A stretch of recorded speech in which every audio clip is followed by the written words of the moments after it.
Sir এটা এটা আমার এই কোয়েশ্চেন একটা। এই কোয়েশ্চেনটা তাহলে করে ফেলি। আপনার বলো। ওয়াইফকে অপহরণ করেছিল এই শেখ মুজিবের, তারপরে গোলাম মোস্তফার ছেলে এরা, কামালের বন্ধু-বান্ধব এরা। না, এটার গাজীপুর তো নিজে নিজে ছিল। নিজে আচ্ছা। তো হ্যাঁ, নিজে। আপনার স্যার আপনি এটার বিচার চেয়েছিলেন শেখ মুজিবের কাছে। আপনি আমার বউ বিচার কন্টিনিউ চেয়েছিল। করেন। জি, কন্টিনিউ করেন স্যার এবার। হ্যাঁ, যে আপনি প্রাইম মিনিস্টার, কারণ ঘটনাটা মুজিব কি ছিল স্যার? ঘটনাটা কি ছিল স্যার? একটু শুরু থেকে বলুন। ঘটনা এটা একটা মানে মজার ঘটনা। আচ্ছা, তুমি শুনতে চাও? তুমি তো আমার বইতে লেখা আছে যদিও। সবাই শুনতে চায় স্যার। সবাই, আমি একা না, সবাই শুনতে চায়।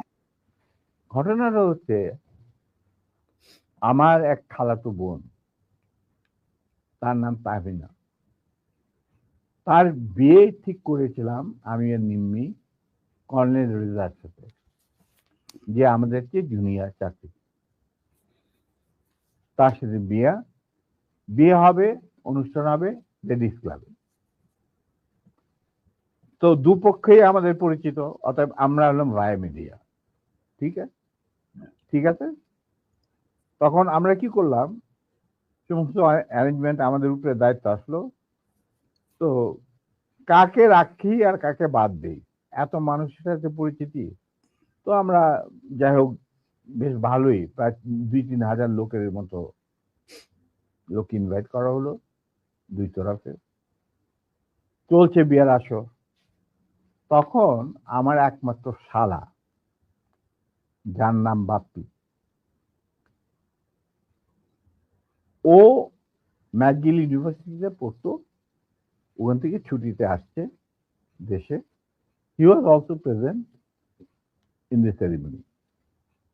আমি আর নিমিত দুই পক্ষের মানে হোস্ট বলতে পারো, হুম। সবাই দেখাশোনা করছি। বাপি বসে আছে ছেলেদের যেখানে বসার জায়গা সেখানে। তখন লম্বা চুলের একটা ফ্যাশন ছিল আর he has just come from Canada. তো লম্বা চুল, and he had beautiful hair, and he was a handsome man. হুম। আমার মতো এত খারাপ চেহারার লোক ছিল ওইটা না। পরে ওইটা ওই অনুষ্ঠানের শেষ হওয়ার আগে বলবো স্যার। জি, বলেন। আচ্ছা, তারপর তোমার ও বসেছিল অন্যান্য গেস্টদের সাথে। তার পিছনের রোতে Gazi Golam Mostafa and his wife was also invited in that function from the other side, not from our side, মানে ছেলে পক্ষের। বুঝতে পেরেছি। তো গাজী গোলাম মোস্তফার ছেলেরা আর তার সাঙ্গবঙ্গ পিছনের সিটে, পিছনের রোতে সিটে বসা। তাদের মধ্যে একটা ছেলে বাপ্পির চুল টান দিল পিছন থেকে। তো বাপ্পির পিছনে, ভদ্র মানুষ, বিদেশে থাকে, বিদেশে বড় হয়েছে, পিছিয়ে বললো, কিছু বলে নাই, সামনে আবার ওরা চুল টান দিল। দ্বিতীয়বার টান দেওয়ার পরে বাপ্পি পিছনে তাকিয়ে দেখো যে একটা ছেলে হাত সরিয়ে দিল। তখন বলে যে তুমি চুল টান টান দিয়েছো? বলছে হ্যাঁ। বলে কি কেন? কারণ আমরা দেখছিলাম যে এত সুন্দর চুল, এটা কি পরচুলা না আসল? আচ্ছা, চিন্তা কর। সে তখন ইউনিভার্সিটিতে পড়ে, আর এই পুচকে ছেলে তখন বোধ হয় স্কুলেও পড়ে না, বা স্কুলে 6-7 ক্লাস হবে। তখন বাপি বলে, বেয়াদব ছেলে, তুমি আর এখানে বসবে না, তুমি অন্য কোথাও গিয়ে বস। ওরা বেরিয়ে চলে গেল। আমরা কিন্তু কিছুই জানি না, মানে আমি আর নিমি এত ব্যস্ত, দুই পক্ষকে দেখাশোনা, খাওয়া দাওয়া চলছে। এর মধ্যে হঠাৎ দেখলাম দুটা মাইক্রোবাস, রেড ক্রস আর একটা গাড়ি, গাড়ি, সবুজ রঙ গাড়ি আগে, পিছনে দিয়ে মাইক্রোবাস। মাইন্ড ইউ, তখন কিন্তু আমার নিজের personal security guard with wireless মজুদ লেডিস ক্লাবে। আমি কুমিল্লা থেকে আসছি বিয়ের জন্য। তো ন্যাচারালি আমাদের গার্ড নিয়ে চলাফেরা, এটা তো আর্মির নিয়ম, এটা তুমি জানো। আসলো, থামলো, দুইটা মাইক্রোবাস থেকে প্রায় 8 জন ট্রেন গানধারী সাদা পোশাক পরা লোক নামলো, আর ফোক্সো গাড়ি থেকে নামলো গাজী গোলাম মোস্তফা স্বয়ং। তার স্ত্রী কিন্তু উপস্থিত মেয়ে মহলে। উনি গাড়ি থেকে নেমেই চিৎকার করতে শুরু করলেন, মেজর ডালিম কোথায়, মেজর ডালিম কোথায়, মেজর ডালিম কোথায়। বহুতবার বাড়ছে, আর সহ্য করা যায় না। আমি অবাক হয়ে গেলাম, এরকম চিৎকার করছি কে? তখন একটা ছেলে এসে, একজন ভিওজে ট্র্যাক প্লাটুনের একটা ছেলে, আমার নামটা মনে নাই, এসে বললো যে ভাই আপনাকে ফুট করতে এই চিৎকার করতে, এই তো গাজী গোলাম মোস্তফা, তার সাথে আট 10 জন ট্রেনগারধারী লোক আছে। মাইন্ড ইউ, তখন কিন্তু army was deployed in the whole country to recover illegal arms. আর আমাদের ঢাকার হেডকোয়ার্টার ছিল রেস কোর্স। আমরাও সেই অপারেশনে যুক্ত ছিলাম। যাই হোক, আমি বাইরে আসলাম, আসে গাজী গোলাম মোস্তফার সামনাসামনি বারান্দাতে। আমি মেজর ডালিম, আপনি আসুন, আপনার বেগম সাহেব তো আছেন ভিতরে, আপনি আসুন, বরবধূকে আপনি দোয়া করে দেন।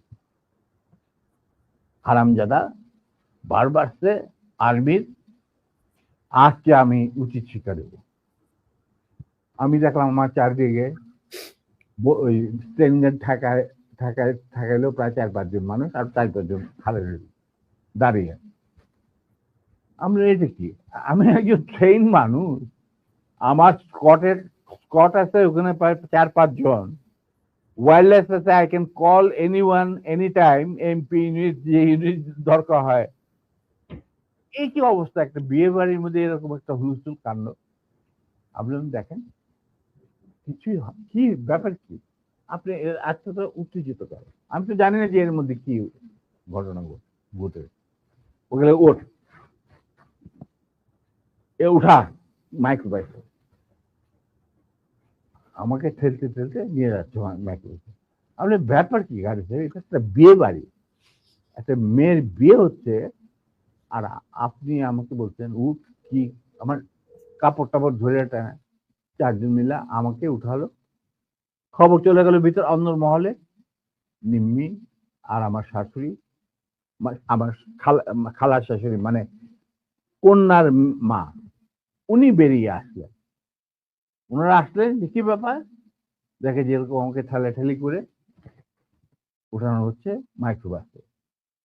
আমি মাইক্রোবাসে উঠলাম, উঠে দেখি চুল্লু আর আলম নামে 2 জন মুক্তিযোদ্ধা, ক্র্যাক প্লাটুনের সদস্য, তারা ছিল আমার ছোট ভাই স্বপনের সাথে, স্বপন বীর বিক্রম। ওদেরকেও মারতে মারতে মানে রক্ত বের করে ফেলেছে, মুখ দিয়ে রক্ত ঝরছে, আহত অবস্থায় তারাও মাইক্রোবাস। তখন আমার খালাম্মা গাজীকে বললো, গাজী সাহেব আপনি কি করছেন, আমার মেয়ের বিয়ে হচ্ছে, আর দে আর দি, তারা বর পক্ষেরও কন্যা পক্ষেরও, কি হয়েছে কি, ওরা তো ব্যস্ত। বলে আমি ওদেরকে উচিত শিক্ষা দেবো, ওকে আমি উচিত শিক্ষা দেবো। তখন আমার স্ত্রী বললো যে আপনি তাকে একা নিয়ে যেতে পারবেন না, আপনি আমাকে সঙ্গে নিয়ে আসবেন। ঠিক আছে চল, ওরেও ধাক্কা দিয়ে উঠায় দিল মাইক্রোবাসে। তখন আমার খালা বললেন, গাজী সাহেব আপনি কিন্তু বাড়াবাড়ি করছেন, ঠিক আছে, যেখানে আপনি নিয়ে যেতে চান আমিও যাবো সাথে। গাজী কি স্যার তখন ঢাকা আওয়ামী লীগের সভাপতি নাকি? তখন সে আওয়ামী লীগের সভাপতি নয়, he was also the chairman of the Red Cross. বুঝতে পারলা? শেখ মুজিবের সবচেয়ে প্রিয় লোক সে তখন। সে ঢাকার মধ্যে, মানে ঢাকা শহরে সে হলো মুজিবের সবচেয়ে বড় লাঠের সর্দার। অশিক্ষিত মূর্খ মানুষ সাধারণত রেড ক্রসের চেয়ারম্যান হয় না।